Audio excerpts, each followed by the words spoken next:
Quisiera que me acompañaran a orar por este tiempo de predicación y luego venir a la palabra del Señor. Señor, te damos gracias infinitas. A ti sea la gloria en tu iglesia, Señor. Te suplico, Padre, que hables, oh Dios, como acabamos de oír. Señor, que hables y que este mensaje redunde en gloria al nombre de Cristo, Señor. Que la exposición de tu palabra nos ilumine, Señor. Yo ruego iluminación de tu Santo Espíritu y que podamos ver a Cristo en las palabras del rollo del libro. Revélate, muéstrate a nosotros, abre nuestros ojos, te queremos ver. Te lo pedimos en el nombre de Jesús. Te suplicamos tu gracia, tu favor, tu misericordia, Señor. Habla, oh Dios, y en este tema tan vital de tu iglesia, Señor, te pido que nos des iluminación de lo que es tu iglesia, Señor. Te pido, Señor, que nos ilumines en todo lo que hacemos, en el nombre de Jesús. Amén y amén. Vayan conmigo, por favor, a 1 de Pedro, capítulo 2, versículos del 1 al 10.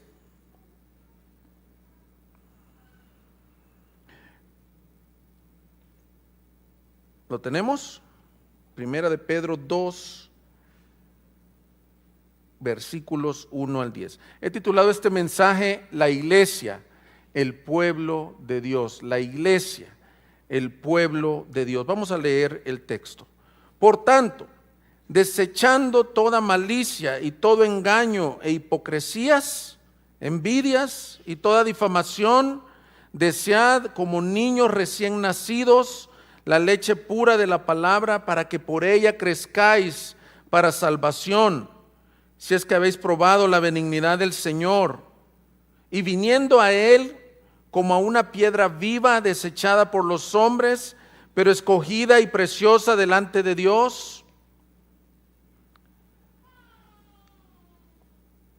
También vosotros, como piedras vivas, sed edificados como casa espiritual para un sacerdocio santo, para ofrecer sacrificios espirituales aceptables a Dios por medio de Jesucristo.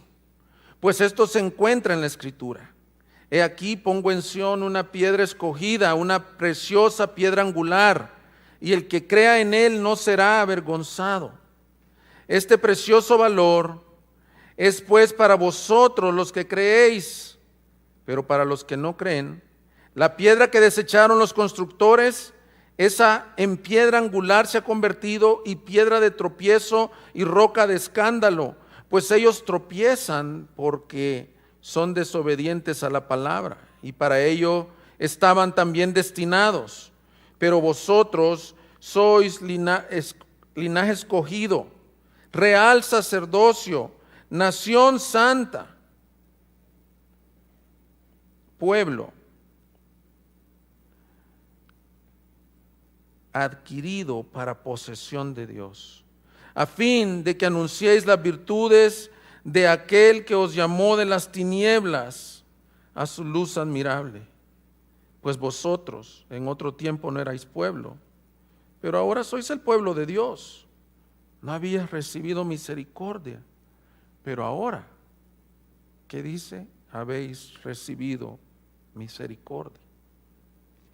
Hermanos, vale la pena leer estos versículos con detenimiento, ya que la semana pasada comenzamos a tocar el capítulo 2, en donde Pedro nos da una visión de cómo Dios ve su iglesia, de lo que Dios dice de su iglesia, no de cómo nosotros concebimos la iglesia. Y yo creo que este mensaje es muy crucial para nuestras vidas, en donde podamos pedirle: Señor, danos un entendimiento de qué es la iglesia. Por eso el título, la iglesia, el pueblo o la casa de Dios. La iglesia, el pueblo de Dios. En estos días leí un artículo un poco trágico. Barna Research Group se encarga de hacer encuestas entre cristianos, y este grupo de hermanos decía en esta encuesta que se entrevistó desde que inició la pandemia hasta el día de hoy, a 1 de cada 3 cristianos han dejado de asistir a sus iglesias. Y tú vas a decir, pues todos hemos dejado de asistir. Se refiere a que dejaron de ver los videos, de conectarse en sus grupos de comunión, de ver el live stream. 1 de cada 3 creyentes. Esto es en los Estados Unidos. 1 de cada 3 creyentes también comenzó a ver videos de otras iglesias. El menú se abrió más y comenzaron a decir, prácticamente está mejor la predicación aquí, está más interesante el programa que esta iglesia presenta, y 1 de cada 3 creyentes se quedó congregándose a través de estos medios. Hermanos, esto es un reto, esto no es la nueva realidad. La iglesia no va a poder volverse a decir, vamos a hacer una iglesia virtual. Dios quiere que la iglesia se reúna a glorificar a una su voz. Pero creo que este estudio de Barna Research Group radica en esto, en el mal entendimiento que las personas cristianas tienen de lo que es la iglesia. Algunos síntomas de la forma errónea de ver la iglesia es pensar acerca de la iglesia cosas que no son. A veces se ha dicho que los ateos quieren definir a Dios como ellos creen que es. Pero tristemente los cristianos también quieren definir cosas de como ellos piensan que son y no se basan en la Escritura. Algunos síntomas son cristianos que piensan que pueden asistir a una iglesia indefinidamente sin hacerse miembros. Cristianos que no integran su vida nunca de lunes a sábado, nomás visitan el domingo, pero no integran su vida con los demás. Cristianos que toman las mayores decisiones de impacto en sus vidas sin considerar que éstas afectan al cuerpo de Cristo. Cristianos islas que dicen que pueden edificarse por ellos mismos, ellos solos, etcétera, etcétera, etcétera. Dice el pastor Juan Sánchez en su libro Primera de Pedro para ti. Quiero leerte lo que él dice. Solo piensa por un momento por qué vamos a la iglesia. Para algunos la iglesia no es más que lo que hemos hecho desde niños. Es una tradición, qué trágico. Para algunos es una tradición, dice Juan Sánchez. Para algunos padres van a la iglesia porque piensan que sus hijos deben de ser criados en el mejor camino, en la mejor educación. Qué trágico. Tal vez vayas a la iglesia para recibir una charla motivacional que te va a ayudar a sobrevivir en tu matrimonio, en tu vida laboral. Tal vez vayas a la iglesia para recibir conferencias psicológicas que te ayudarán a ser mejor persona. Tal vez vayas a la iglesia porque tienes una necesidad económica y se supondría que las iglesias deben de ser generosas. Dice, tal vez vayas a la iglesia porque te gusta la enseñanza que ahí se brinda. En esencia podemos resumir todas estas cuestiones, dice Juan Sánchez, con una palabra: consumismo. Pensamos que las iglesias son un lugar a donde nos dan un servicio, pero la realidad, hermanos, es ¿qué es la iglesia? ¿Alguna vez te has dicho al salir de la iglesia, en esta ocasión no recibí mucho? Probablemente ya estás teniendo esta mentalidad. Mi objetivo con este mensaje, mis hermanos y amigos, yo traigo un objetivo bien claro, y es que espero que este mensaje nos ayude con el Espíritu Santo a entender que la iglesia es la casa espiritual donde Dios reside, y que esto nos haga una explosión en nuestra mente y nuestro corazón y nos transforme a amar, a apreciar, a integrarnos, a servir, a vivir para la iglesia local, para la iglesia en general. El objetivo es que hoy veremos qué dice Dios, no qué dice el hombre, de su iglesia en este pasaje. Hay muchos más pasajes, pero en estos 10 versículos, ¿qué dice Dios de su iglesia? ¿Cuál es el propósito para ella? Así que este domingo voy a hablar, básicamente voy a responder a esta pregunta: ¿qué dice Dios que es su iglesia? ¿Qué dice de su iglesia? El próximo domingo seguiremos en los mismos versículos hablando del propósito de la iglesia, de Dios para la iglesia y el propósito que tiene la iglesia en esta tierra. Así que vamos a comenzar. Vamos a comenzar y espero que hayas puesto atención a la lectura. Desde el versículo 1 al versículo 10 hay descripciones que Dios nos da de la iglesia, mis hermanos, mis amigos. Y lo primero que viste intrínseco en todo esto es que la iglesia es descrita como un templo espiritual, como un edificio. Pedro aquí nos da una ilustración excelente con su mente judía.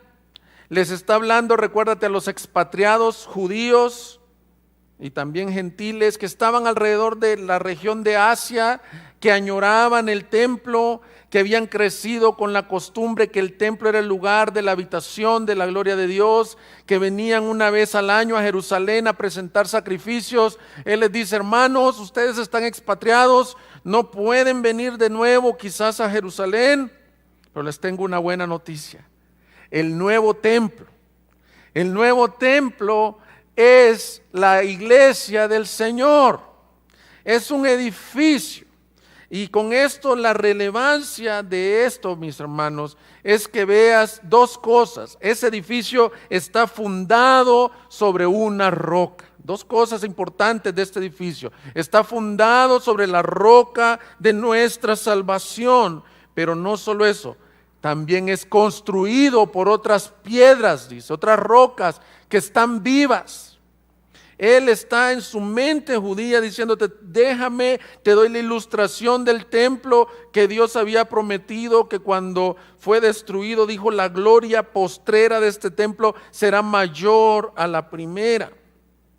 Y mira atentamente el versículo 5. Sé que ya lo leímos, pero me gusta estar referenciando de dónde estoy sacando los puntos. Vuélvelo a ver conmigo. También vosotros, como piedras vivas, edificados como casa espiritual, para un sacerdocio santo, para ofrecer sacrificios aceptables a Dios por medio de Jesucristo, pues esto se encuentra en la Escritura. He aquí pongo en Sión una piedra escogida, una preciosa piedra angular. El que cree en él no será avergonzado.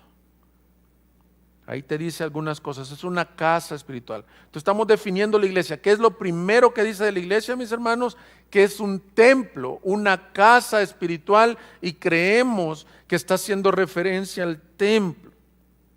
Pero esta casa espiritual está fundamentada, si lo viste ahí en el versículo 6, en una roca. Déjame te explico, porque ya los constructores, aquí en la iglesia hay varios constructores, hay varios hermanos que se dedican a la construcción, ya no es de la misma forma.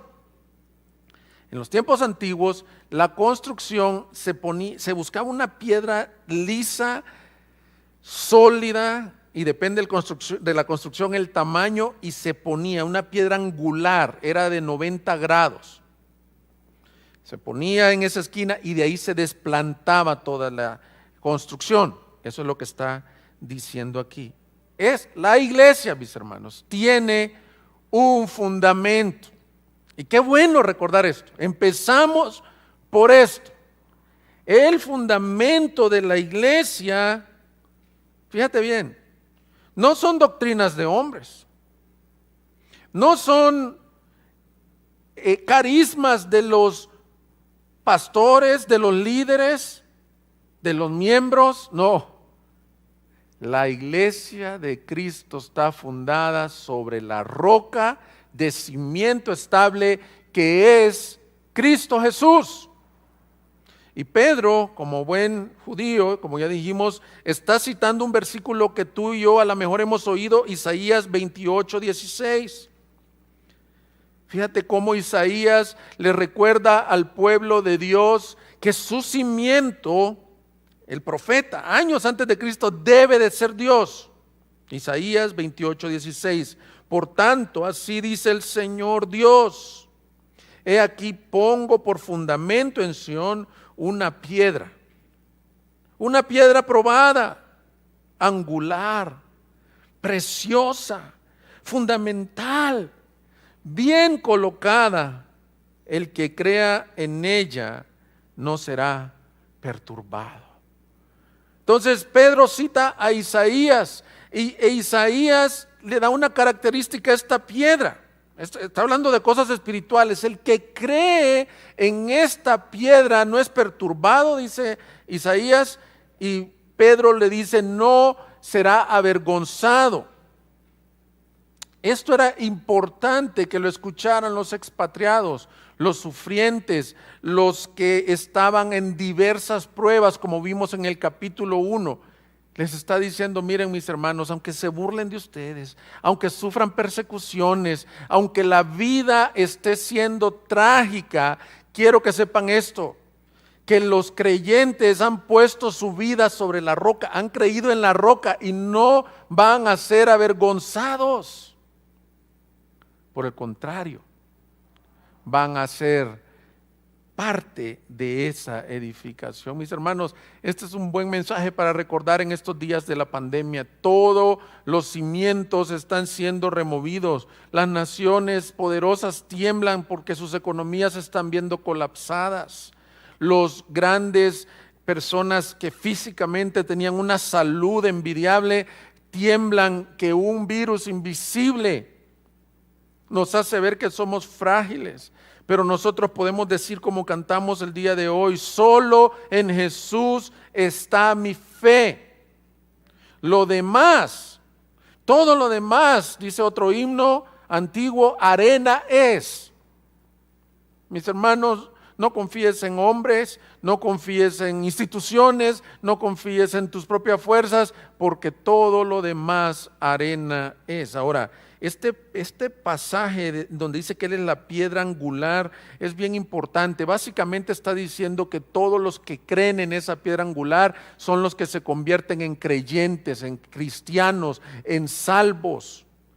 Porque luego dice que esa misma piedra angular, si tú lo puedes leer conmigo, versículos 7 y 8, este precioso valor es pues para vosotros los que creéis, pero para los que no creen, la piedra que desecharon los constructores, esa piedra angular, se ha convertido en piedra de tropiezo y roca de escándalo, pues ellos tropiezan porque son desobedientes a la palabra y para ello estaban también destinados.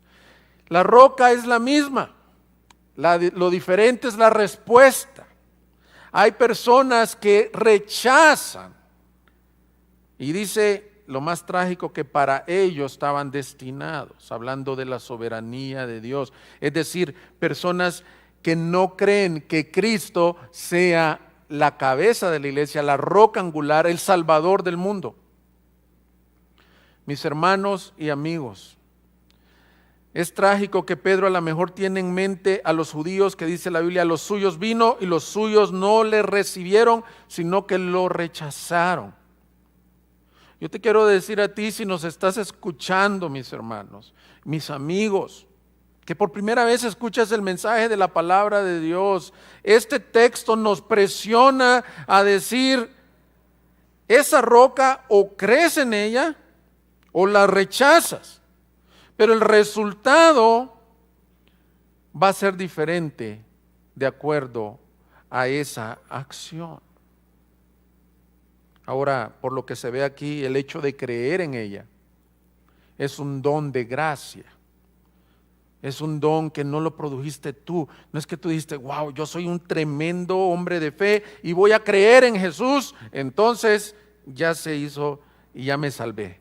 No, tú creíste en ella porque fue precioso para ti, porque se abrieron tus ojos, ya lo vamos a ver más adelante, porque fuiste escogido por pura gracia y por pura misericordia. Pero lo que quiero hacer hincapié en este punto, mis hermanos y amigos, es lo que dice la primera palabra en el versículo 5, también vosotros como piedras vivas, versículo 4, y viniendo a Él como una piedra viva. El llamado es a venir a Él. La salvación es para aquellos, la justificación es para aquellos que creen, que depositan su fe en Jesús como único y suficiente medio de salvación, amigos. Si tú nos oyes, te hablo con urgencia de corazón y te digo, versículo 4, viniendo a Él como una piedra viva, ven a Jesús. Este mensaje no es nada más un discurso, como acabo de decir, motivacional. Es el llamado de Dios a tu vida a venir a Él. Iglesia, este mensaje también es para ti. Para los que no le conocen, venir a Él implica salvación. Para los que le conocemos, venir a esa piedra viva implica edificación. Ven a Él y sé salvo. El camino está vivo, está abierto. Esa es la razón por la que esta piedra, que es Cristo, dio su vida en la cruz, para que todos aquellos que vienen a Él creyendo y que Él les concede el arrepentimiento, entonces pasa este milagro, se desplantan sobre esta piedra. Es una ilustración. Y luego dice, bien importante, todavía estamos viendo la primera descripción de la iglesia, es un templo espiritual, refiriéndose al templo, plantado sobre Jesús. La fe cristiana está sobre Jesús. Cuando en una ocasión el Señor le preguntó a Pedro, a sus discípulos más bien dicho, ¿quiénes dicen los hombres que soy? Y dice que el Señor iluminó a Pedro y le dijo, Señor, tú eres el Hijo del Dios viviente. Y el Señor le dijo, bienaventurado eres Pedro, porque Dios no te reveló esto ni carne ni sangre, sino que el Señor te lo reveló.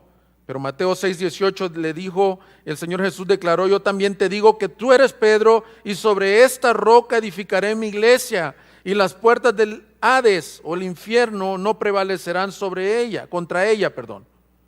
Esto es bien importante porque muchos han dicho, entonces la piedra es Pedro, la roca angular es Pedro. No, la roca angular es Cristo. Y lo que le dice, esta revelación que tú tuviste, Pedro, en donde dijiste, ¿quién dicen los hombres que soy? Y Pedro contestó, tú eres el Hijo del Dios viviente. Esa revelación de que Cristo es el Hijo del Dios viviente, eso es la piedra sobre la cual la iglesia está fundada. Ahora, al que le dijo esas palabras es al escritor de la epístola que estamos leyendo. Y él nos dice algo muy interesante. El fundamento es Cristo, pero tú y yo, todos los que hemos creído en esa roca, somos parte de ese edificio como piedras vivas. Entonces, estoy apenas dando la primera descripción. Es un templo espiritual fundado sobre Cristo, pero compuesto por piedras vivas. ¿Quiénes son esas piedras vivas? Son todos aquellos que han creído en la roca. Son los cristianos. Versículo 5, también vosotros, como piedras vivas, sed edificados como casa espiritual. Aquí hay dos cosas que son bien importantes, dos cosas que tienes que tener en cuenta cuando Él te dice que somos la casa espiritual de Dios. Uno es que Él está recordando que el templo era el lugar de la comunión con el Señor. El templo era ese lugar en donde la gloria de Dios residía y el pueblo se encontraba con el Señor. Entonces, que te digan que tú eres piedra viva del templo del Señor, en pocas palabras te está diciendo, tú eres también ese templo. La iglesia es ese templo que tanto individualmente Dios, por su Espíritu y Cristo, residen dentro de cada creyente. ¿Te puedes imaginar esto? Pablo decía que no te recuerdas que ustedes son templo del Espíritu Santo, que el Espíritu Santo mora dentro de vosotros, y lo leemos y decimos, sí, somos templo del Espíritu Santo. No, lo quiero repetir, tú y yo tenemos el enorme privilegio que el Dios del cielo y el universo, que le dijo allá a Salomón, ¿dónde está la casa que me podréis edificar? Porque el cielo es mi trono y la tierra el estrado de mis pies, que soy tan grande que en los cielos no pueden contenerme, que no habito en casas hechas por manos. Ese Dios trino, por el Espíritu Santo, ha decidido morar en cada creyente. ¡Wow! Tú y yo somos el templo del Señor. Pero la imagen que Pedro nos da es la iglesia, y dice, todas estas piedras sobre el fundamento que es Cristo conforman la iglesia de Dios, y la gloria de Dios ha de morar en la iglesia. La presencia de Dios ha de morar en la iglesia. Hermanos, esto es algo buenísimo a recordar en estos tiempos. No nos hemos podido congregar en lugares físicos, pero te recuerdo nada más, los edificios no son la iglesia. En la época medieval, más bien dicho, desde que Constantino dio el edicto en donde los cristianos era la religión oficial, allá por el año 300, comenzaron a salir de las persecuciones, de las catacumbas y a erigir grandes templos. Y tú vas a Europa, los que han visitado Europa, vas a las catedrales, es una preciosura de arte, pero te quiero decir, se confundió la iglesia. Dios no habita en esos templos, Dios habita en su iglesia. Y lo que está diciendo aquí, que la iglesia es el lugar de habitación del Señor. Allí donde hay dos reunidos en su nombre, ahí está la iglesia, ahí está Él en medio. Qué preciosa bendición. A mí me encantó escuchar el testimonio de cuando había mucha violencia en Uganda, que se iban los creyentes a un pantano abajo de un árbol. Ahí estaba la presencia del Señor. Me encanta el testimonio de la Iglesia Gracia Soberana de Ciudad Juárez, que se comenzaron a reunir en un parque, un grupo de jóvenes. Allí estaba la iglesia del Señor. Así que ahora en tu casa tú eres la iglesia del Señor. Pero la segunda connotación importante de las piedras, o la segunda ilustración, es que se van apilando y construyendo en comunidad. Y eso es lo que yo no quiero que pierdas el ojo. Dice que son piedras también vivas, como piedras labradas, que las va poniendo el Señor en su soberanía. Dios escogió este tiempo para que tú nacieras, escogió el tiempo para que tú nacieras de nuevo, y te quiero decir esto, también Él escogió la iglesia local en donde ubicarte. Y esta palabra de que hay piedra con piedra se van uniendo y formando el templo espiritual, habla de una palabra muy importante para nosotros como iglesia local. Mis hermanos, yo agradezco a todos los que ven este video fuera de nuestra iglesia local, pero primordialmente este mensaje es para nosotros como iglesia. Quiero decirte que lo que nos reta este texto es a vivir en comunión. Las piedras uniditas, construyendo esta casa espiritual, y con diferencias, seguramente, con algunas piedras así son más filosas, y quizás no casan muy bien con otras que son más redondeadas, pero Dios está obrando en cada iglesia local. Ahora, quiero hacer una aclaración que es muy importante. El hecho que un creyente, una persona nazca de nuevo, en ese momento él se vuelve parte de la iglesia universal de Cristo. Pero también vemos la expresión importante de que cada cristiano se una a una iglesia local, para que Dios en comunión, estas piedras vivas, fíjate bien el versículo 5, también vosotros como piedras vivas, que dice, sed edificados. Ese verbo sed edificados está en la voz pasiva. ¿Qué quiere decir la voz pasiva? Es un mandato que tú seas edificado, pero a la vez no es que tú vas a edificarte, sino que ser edificado implica la comunidad, pero el que te está edificando es otro. Y creo que ampliaremos esto el próximo domingo. Pero lo que sí quiero resaltar es que la primera figura que nos da es la figura de la comunión. Ningún cristiano es una isla. No existe tal cosa que te edifica solo, que te disipula solo. Dios diseñó que edifiquemos juntos. Somos llamados a crecer en comunión unos con otros, dejando todo pecado horizontal como los que vimos aquí. En el versículo 1, desechando toda malicia, todo engaño e hipocresía, envidias y toda difamación. Estos pecados obstaculizan la comunión. Hebreos 10:24, por favor, dice, y consideremos cómo estimularnos unos a otros al amor y a las buenas obras, no dejando de congregarnos como algunos tienen por costumbre, sino exhortándoos unos a otros, y mucho más al ver que el día se acerca.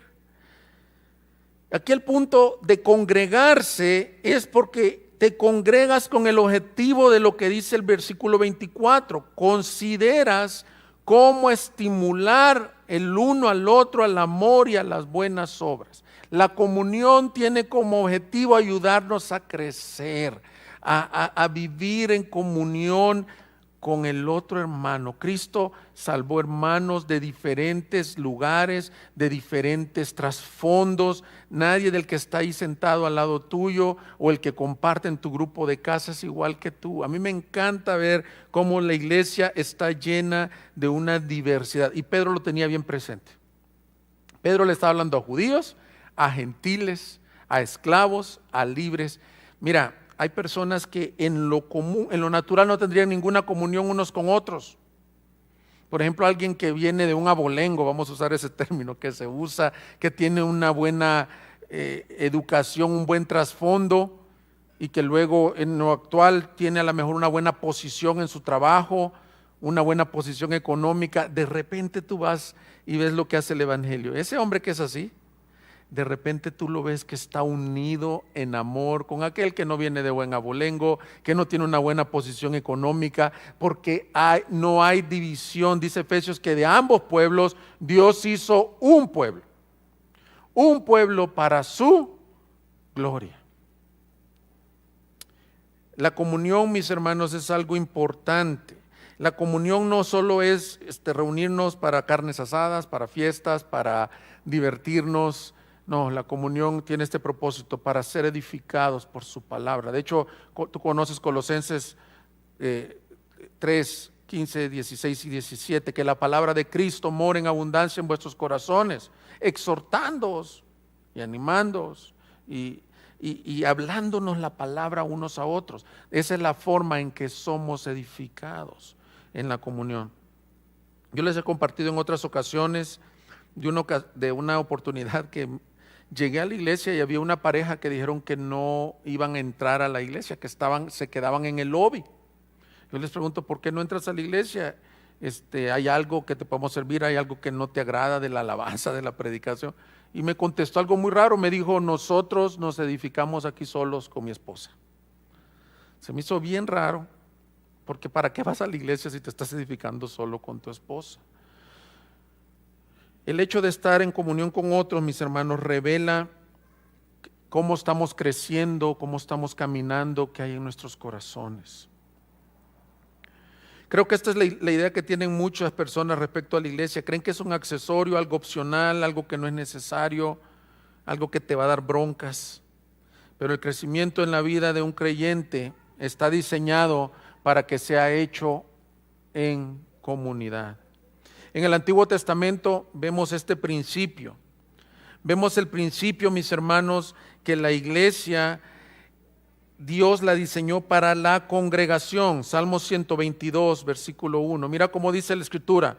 Yo me alegré cuando me dijeron, vamos a la casa del Señor.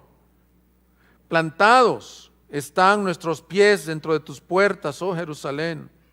Jerusalén, que está edificada como ciudad compacta, bien unida, a la cual suben las tribus del Señor, y dice todavía el salmista, lo cual es ordenanza para Israel, para alabar el nombre del Señor, porque allí se establecieron tronos para juicio, los tronos de la casa de David. Es una ordenanza que el pueblo viviera en comunión y subiera, ¿a dónde? A Jerusalén, a encontrarse con el Señor. Hermano, ¿tú quieres crecer sanamente en la fe? Pues eres llamado a vivir en comunión.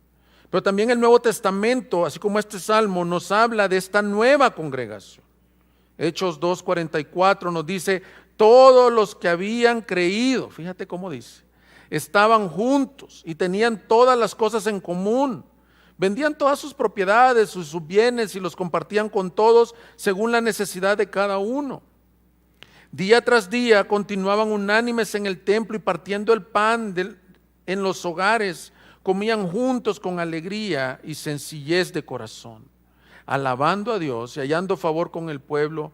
Y el Señor añadía cada día el número de ellos los que iban siendo salvos. Este deseo del Antiguo Testamento de formar esta congregación que unidos en amor se vio perfectamente después del día de Pentecostés. Dice que estaban unidos y cada día hacían algunas cosas, compartían el pan, es decir, compartían la vida juntos. Pero no solo el pan, compartían la palabra, evangelizaban, y el Señor añadía día a día. Es más, tenían todas las cosas en común. Esto es algo que el comunismo ha querido hacer, decir, vendan sus propiedades para que todos tengamos una igualdad. No, pero aquí la diferencia es que esto surgió de un corazón que había conocido a Cristo, donde decía, para mí yo tengo en baja estima mi vida y la doy para mi Señor. Este aspecto de comunión es resumido aquí en este pasaje de Hechos 2. La comunión es el deseo de Dios para su iglesia. Solo recuerda esto, el crecimiento en la familia de Dios se da juntos. Yo tengo 3 niños chiquitos y se nos ocurrió un día de estos hacernos una familia ciclista. Entonces tengo bici, mi esposa se le pudo comprar una bicicleta y a los niños también. Pero tengo un problema, que la niña de en medio, ella realmente avanzamos 40 metros y se queda así, mira, estancada en el camino y no quiere avanzar y tiene sed y le parece aburrido y se cansó apenas saliendo de la casa. Y mientras estábamos en uno de esos días que salimos así, el Señor me dio una tremenda ilustración. En un paseo familiar en bicicleta, no me voy a adelantar yo y el niño grande y la mamá y dejar a la niña rezagada. No, ¿cuál es el objetivo como familia? Que juntos avancemos. Y a veces me toca esperarla, cargarla. Y ¿sabes qué me mostraba el Señor? Así somos muchos creyentes. Apenas va empezando el caminar y ya se sentaron. Ya no quieren avanzar en la fe. Están cansados. Y ahí están los hermanos más grandes. Ahí están los otros que van más adelante en el camino de la santificación. Y entonces juntos, en comunión, nos animamos, nos apoyamos. ¿Y sabes qué? Hasta que lleguemos juntos a la meta. Efesios 3:17 dice que Pablo oraba para que de manera que Cristo more por la fe en vuestros corazones y que arraigados y cimentados en amor, sean capaces de comprender con todos los santos. Esto es tremendo. ¿Cuál es la anchura, la longitud, la altura y la profundidad? Y de conocer el amor de Cristo que sobrepasa el conocimiento, para que seáis llenos hasta la medida de toda plenitud de Dios. Pero me encanta que Pablo decía a los efesios, para que juntos alcancen a comprender la medida del amor de Dios. No se trata de que uno sí lo comprende y el otro no lo comprende. Se trata de que juntos avancemos a la madurez. Wow. Ya llevo todo este tiempo hablando apenas del primer atributo que Dios dice de su casa. Una casa espiritual compuesta por piedras vivas fundadas sobre Cristo. Y no tengo que correr, es lo bueno que estamos en una serie. Vamos a ver el segundo. Luego vemos hasta dónde avanzamos. Este pasaje nos deja ver que no solo es una casa espiritual, luego cambia la ilustración y nos hace ver que es un pueblo, un linaje, una nación. Cambia totalmente la ilustración. Ya deja de ver el templo y nos hace ver al nuevo Israel. Fíjate, si lo quieres ver en 2 ilustraciones, primero nos dijo, ¿quieres saber cuál es el nuevo templo? La iglesia, los creyentes. ¿Quieres saber cuál es el nuevo pueblo de Dios? La iglesia, los creyentes. Versículo 9. Pero vosotros sois linaje escogido, real sacerdocio, nación santa, pueblo adquirido para posesión de Dios. La Biblia nos dice que la historia de la redención es la historia de Dios formando un pueblo para sí mismo. Por eso escogió a Israel, para que sea su especial tesoro, para que sea su posesión santa. La iglesia, mis hermanos, de acuerdo a Pedro, es la expresión del propósito de Dios de formar ese pueblo. La iglesia es el nuevo pueblo de Dios. Tu pasaporte ya no es el mexicano, el estadounidense, en mi caso el salvadoreño, sino que dice que ahora eres una nación de exclusividad para Dios. Y aquí veremos algunas características de esta nación que creo que nos van a llevar a apreciar más la iglesia. La primera característica bien obvia es que dice que es un linaje o una nación o un pueblo, ¿cómo dice? Escogido. Esto fue lo que vimos en nuestro primer mensaje en la primera serie, en el primer mensaje de esta serie, capítulo 1, versículo 2, dice desde el 1, más bien dicho, Pedro, apóstol de Jesucristo, a los expatriados de la dispersión en el Ponto, Galacia, Capadocia, Asia y Bitinia, elegidos según el previo conocimiento de Dios Padre. El pueblo de Dios fue elegido. Pero quiero detenerme en esta parte de la elección. Porque muchos al escuchar el término un pueblo elegido, un linaje escogido, ¿sabes lo que se nos viene a la mente? Una élite. Hay iglesias, y no tengo nada en contra de eso si tu iglesia se llama así, que escogen este nombre, somos linaje escogido. Pero el error sería en pensar de que es porque tenemos acá un mérito, porque somos grandiosos. No, está diciendo todo lo contrario. Cuando tú escuches que tú y yo somos un pueblo o un linaje escogido, deberíamos de quebrantarnos y decir, ¿por qué a nosotros? ¿A qué se debe la gracia que nos escogió? ¿A qué se debe? No sabemos. Sabemos que fue por su puro favor y misericordia. En el Antiguo Testamento vemos como el pueblo de Israel, al ser el pueblo elegido por Dios, comenzaron a confundirse y también decir, nosotros somos elegidos, nosotros somos los grandes elegidos. Y el Señor les recuerda en Deuteronomio 7:6, porque tú eres pueblo santo para el Señor tu Dios. Y le dice lo mismo, el Señor tu Dios te ha escogido para ser pueblo suyo de entre todos los pueblos que están sobre la faz de la tierra. Pero mira el versículo 7. El Señor no puso su amor en vosotros, ni os escogió por ser vosotros más numerosos que otro pueblo, pues erais el más pequeño de todos los pueblos. Mas porque el Señor os amó y guardó el juramento que hizo a vuestros padres, el Señor os sacó con mano fuerte y os redimió de casa de servidumbre de la mano de Faraón, rey de Egipto. Dice el versículo 7 que Dios no te escogió por ser mejor que otro pueblo. Mis hermanos, la elección de Dios, como lo vimos en el primer mensaje de esta serie, debe de humillarnos, debe de sorprendernos y debe de causar en nosotros adoración y decir, Señor, ¿qué viste en mí? Y tú puedes buscar 1000 razones y vas a encontrar esta respuesta. No hay ninguna razón para haber sido atractivo a Dios. Por el contrario, trajimos pecados, vergüenzas. Y aún así Dios nos eligió por su pura gracia, por su pura misericordia. Muchas veces con el caminar se nos olvida que nosotros no somos más que los otros pueblos. Yo quiero hacerte una aplicación, iglesia, para esta iglesia. Que nunca pierdas el asombro de su gracia. Que nunca pierdas de vista que fuiste escogido por el puro favor, por la pura gracia inmerecida de Dios. Porque el versículo 10 nos lo dice. Pues vosotros en otro tiempo no erais pueblo, pero ahora sois el pueblo de Dios. No habías recibido misericordia, pero ahora habéis recibido misericordia. ¿Por qué eres pueblo de Dios? ¿Por qué fuiste elegido? Porque recibiste misericordia. El hecho de estar aquí y ser parte de una iglesia local no debe de exaltarnos, sino decir, he recibido misericordia, y debe de retarnos a no perder de vista esto. Los que están allá afuera no son peor que los que estamos aquí adentro.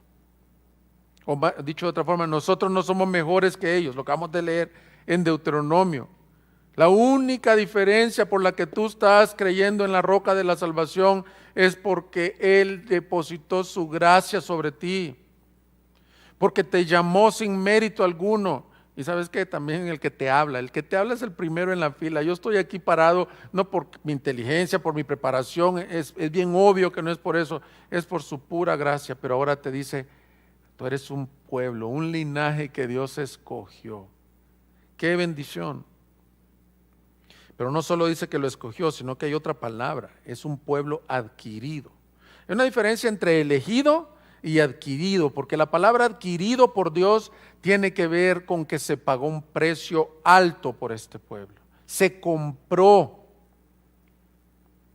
Y nos lo acaba de decir en el capítulo 1, en la predicación que nos dio también el pastor Luis, decía capítulo 1, versículo 18, ¿cómo fuiste adquirido? Sabiendo que no fuiste redimidos de vuestra vana manera de vivir heredada de vuestros padres con cosas perecederas como oro o plata, sino con sangre preciosa como de un cordero sin tacha y sin mancha, la sangre de Cristo. ¿Con qué fue redimido este pueblo? Fue elegido por gracia, pero ¿con qué fue redimido o comprado? Con la sangre de Cristo. Ahora, Pedro está haciendo una analogía con el pueblo de Israel. El pueblo de Israel fue redimido de Egipto con la sangre de corderos que murieron. Pero aquí te dice, el pueblo de Dios, la iglesia no fue redimido ni por la sangre de corderos, y aún más dice, ni por oro ni por plata. El precio del alma de un cristiano costó la sangre de Cristo en la cruz del Calvario.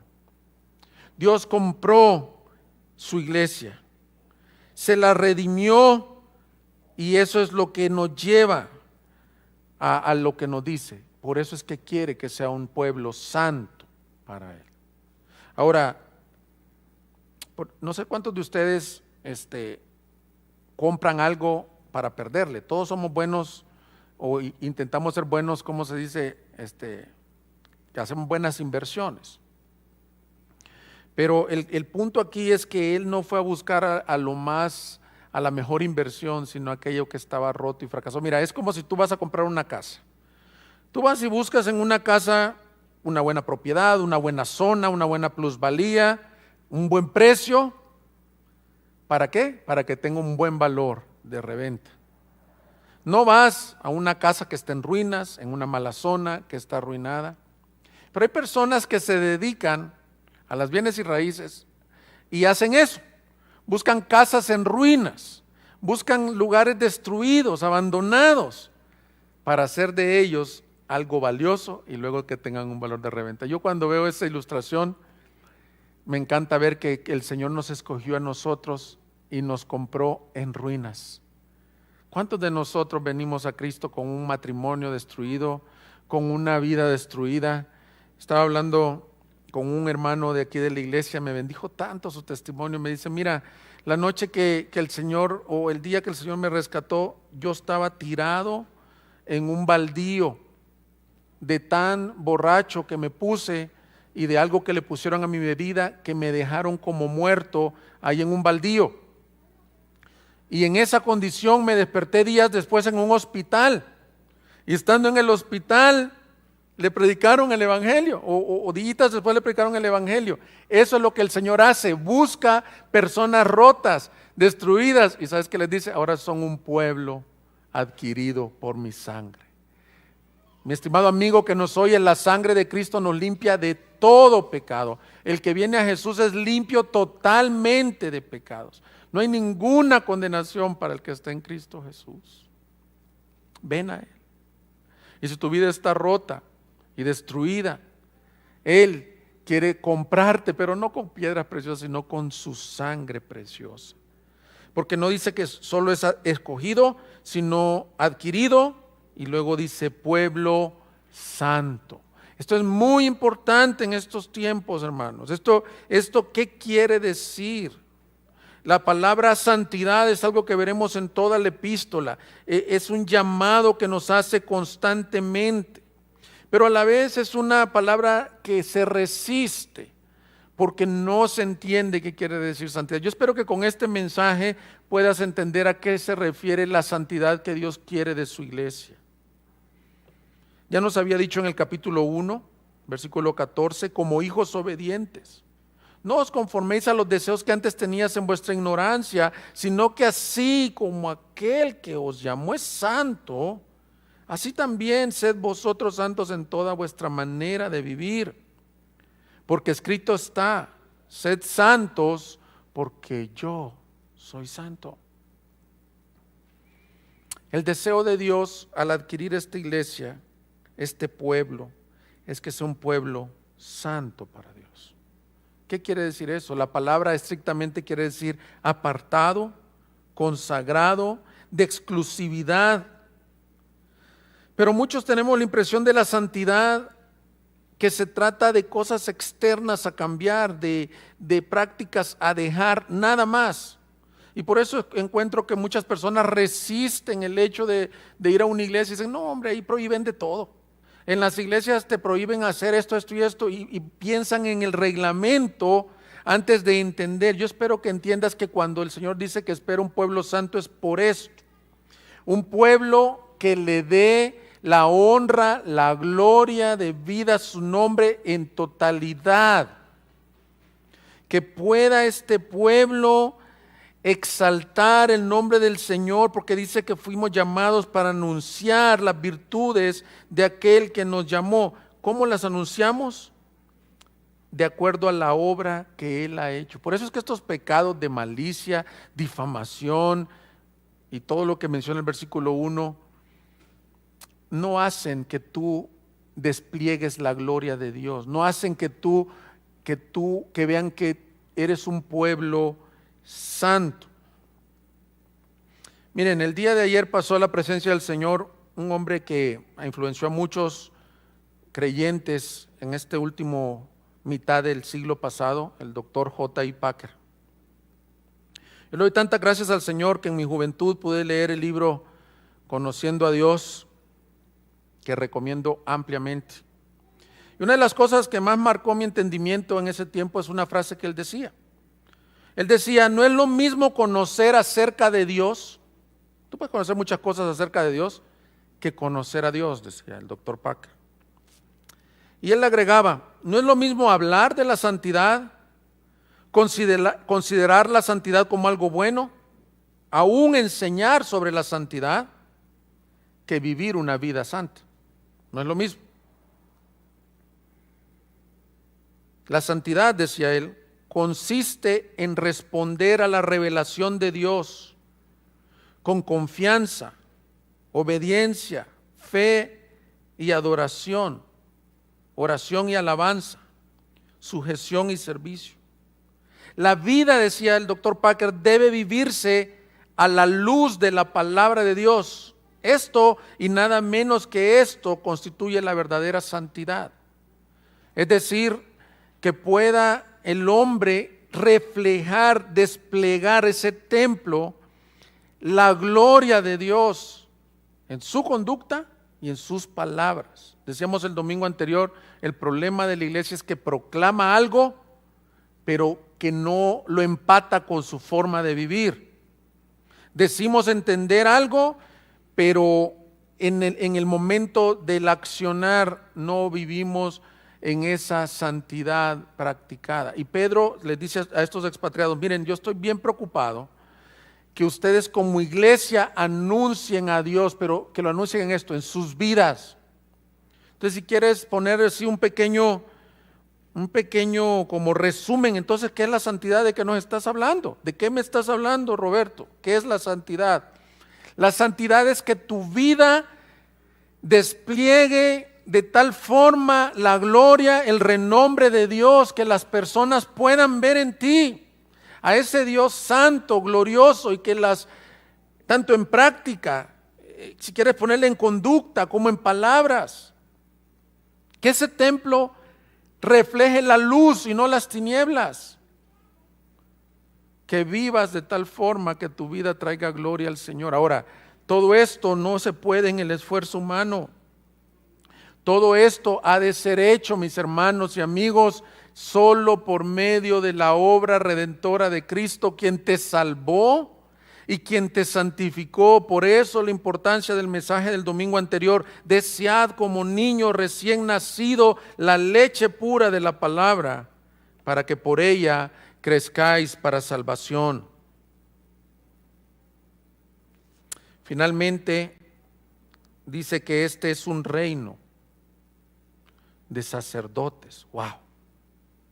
No solo es un pueblo santo, no solo es un linaje, no solo es un pueblo adquirido, no solo es la casa espiritual, sino un reino de sacerdotes. Mira, los sacerdotes tenían dos funciones. Una era representar al pueblo delante de Dios, traer sacrificios de alabanza, traer sacrificios, pero también representar a Dios delante del pueblo y traer la palabra de Dios al pueblo.